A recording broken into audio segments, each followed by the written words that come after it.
Students, अब हम लोग बेटा बात करते हैं आपके chapter number 7 aggregate demand and it's component. जो आपका चैप्टर है उस चैप्टर का नाम क्या है? Aggregate demand and it's component. Aggregate demand होती क्या है और इसके कंपोनेंट्स क्या होते हैं? तो सबसे पहले बात तो बेटा आपने 11th क्लास में एग्रीगेट डिमांड, आपने 11th क्लास में डिमांड चैप्टर तो पढ़ा ही होगा कि डिमांड चैप्टर होता क्या है। आपको पता होगी कि डिमांड होती क्या है। Demand refers to a commodity where a consumer is ready to buy और एबल टू बाय। जहां पर एक इंसान, एक कंज्यूमर जो है वो किसी भी चीज को खरीदना भी चाहता है और खरीद भी सकता है, उसको हम लोग क्या बोलते थे? एग्रीगेट डिमांड बोलते थे। उसको क्या बोलते थे बेटा? हम लोग उसको डिमांड बोलते थे। अब हम जिस चीज की बात कर रहे हैं वो है हमारी aggregate demand.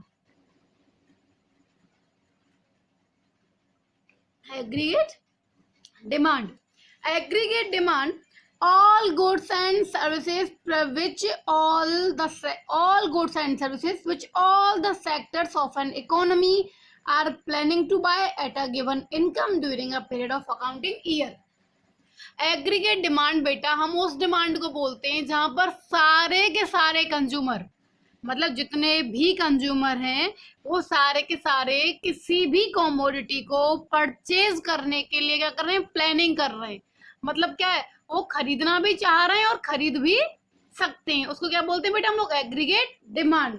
Aggregate demand refers to the total volume of final goods and services which all the sectors of an economy are planning to buy। क्या कर रहे हैं वो लोग? are planning to buy at the given income, जितनी उसकी income है during a period of accounting year. एक साल के अंदर अंदर जितनी लोगों की इनकम है उतनी इनकम में वो जितने भी गुड्स हो या फिर बेटा क्या हो, सर्विसेज हो, उन्हें परचेज करना चाह रहे हैं, उसको हम क्या बोलते हैं? एग्रीगेट डिमांड बोलते हैं। अब यहाँ से आगे हम बात करेंगे कंपोनेंट ऑफ एग्रीगेट डिमांड, मतलब एग्रीगेट डिमांड के कंपोनेंट्स होते क्या हैं। तो एग्रीगेट डिमांड के जो कंपोनेंट्स होते हैं वो होते हैं बेटा C प्लस आई प्लस जी प्लस एक्स माइनस एम। सी होता है बेटा आपका कंजप्शन एक्सपेंडिचर। सी क्या होता है? आपका कंजप्शन एक्सपेंडिचर होता है। आई होता है आपका इन्वेस्टमेंट एक्सपेंडिचर। जी होता है आपका गवर्नमेंट एक्सपेंडिचर और एक्स माइनस एम होता है आपका नेट एक्सपोर्ट।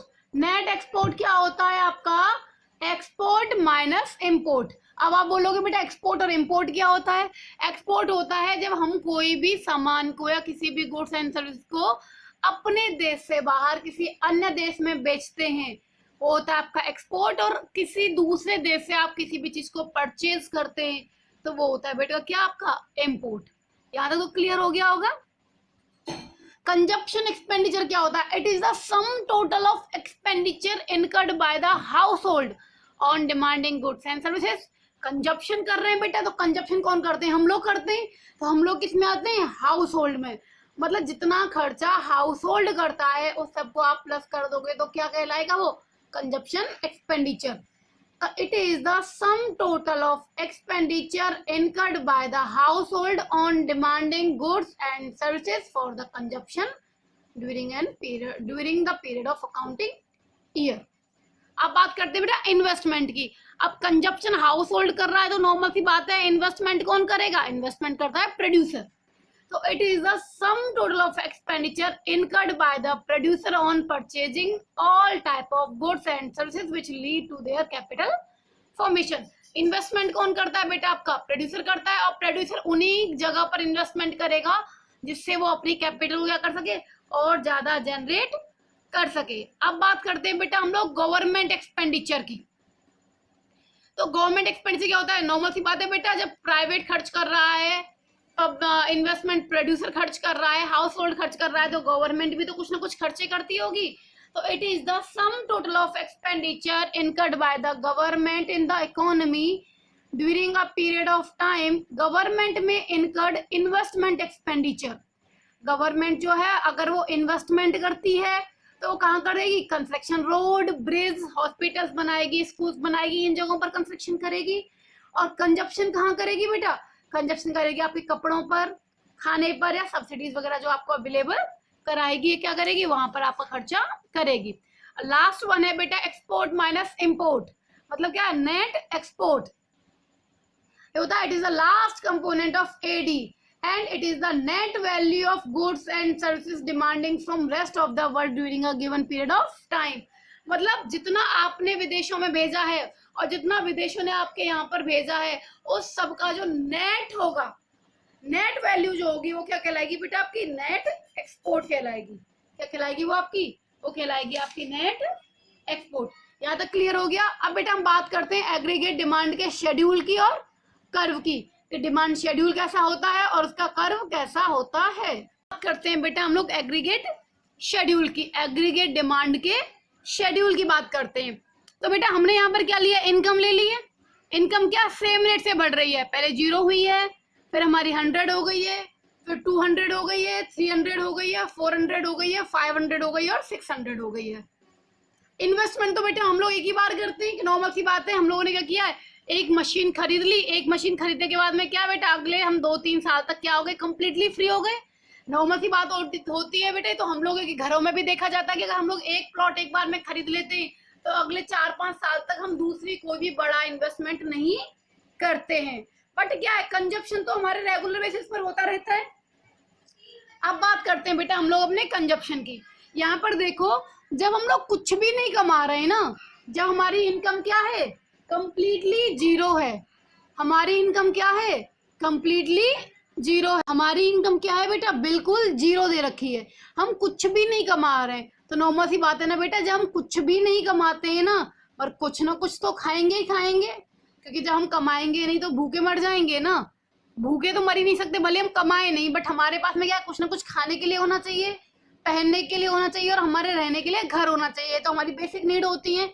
जब हम कुछ भी नहीं कमा रहे हैं ना, उस टाइम पर भी हम लोग कुछ ना कुछ खर्च कर रहे हैं। तो इसको पता है क्या बोलते हैं, इसको बोलते हैं क्या, ऑटोनोमस इन्वेस्टमेंट। सॉरी क्या बोलते हैं इसको, ऑटोनोमस कंजप्शन बोलते हैं। when our income is zero then there is some minimum consumption। जब हमारी इनकम क्या है, बिल्कुल 0 है, when our income is 0 there is a minimum consumption is called consumption function। जब हम लोग कुछ भी नहीं कमा रहे हैं उस टाइम पर भी हम कुछ ना कुछ खर्च कर रहे हैं, तो वो क्या कहलाती है बेटा हमारी, वो कहलाती है हमारी ऑटोनोमस कंजप्शन। फिर हमारी इनकम कितनी हो गई है बेटा, 100 रुपए हो गई है, बट हमारा कंजप्शन क्या है, और ज्यादा बढ़ गया है, कितना हो गया, 120 रुपए हो गया है। फिर हमारी इनकम और बढ़कर कितनी हो गई है, 200 हो गई है, तो हमारा कंजप्शन भी बढ़कर कितना हो गया है, 200 हो गया। मतलब हमने जितना कमाया है ना उतना का उतना खर्च कर दिया है। मगर इसके बाद हमने एक चीज सही देखी है कि हमने जितना कमाया हम सारा का सारा क्या कर रहे हैं, खर्च कर रहे हैं। जब हम सारा का सारा खर्च कर रहे हैं तो बेटा हम लोग नॉर्मल सी बात है इतना तो सोचते ही है कि थोड़ा बहुत क्या है हम लोग अपना सेविंग भी करना शुरू करें। अब यहाँ से आगे क्या होगा, जैसे हमारी इनकम कितनी हो गई, 300 हो गई, तो हमारा कंजप्शन भी कितने का हो जाएगा बेटा, 280 का हो गया। मतलब हमने 20 रुपीज क्या कर दिया, सेव करना शुरू कर दिया।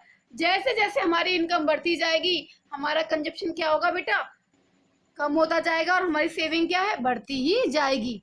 इनका एग्रीगेट डिमांड का जो फॉर्मूला होता है वो होता है बेटा C+I।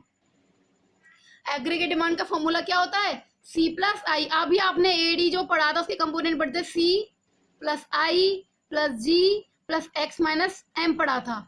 अब इसमें से बेटा क्या है, आपके गवर्नमेंट को नेट एक्सपोर्ट क्या कर दिया है, हटा दिया गया है। अब जो आप पढ़ते हो वो 2 सेक्टर इकोनॉमी पढ़ते हो, कितना पढ़ते हो, 2 सेक्टर इकोनॉमी पढ़ते हो, जहां पर क्या होता है, कंजप्शन प्लस इन्वेस्टमेंट।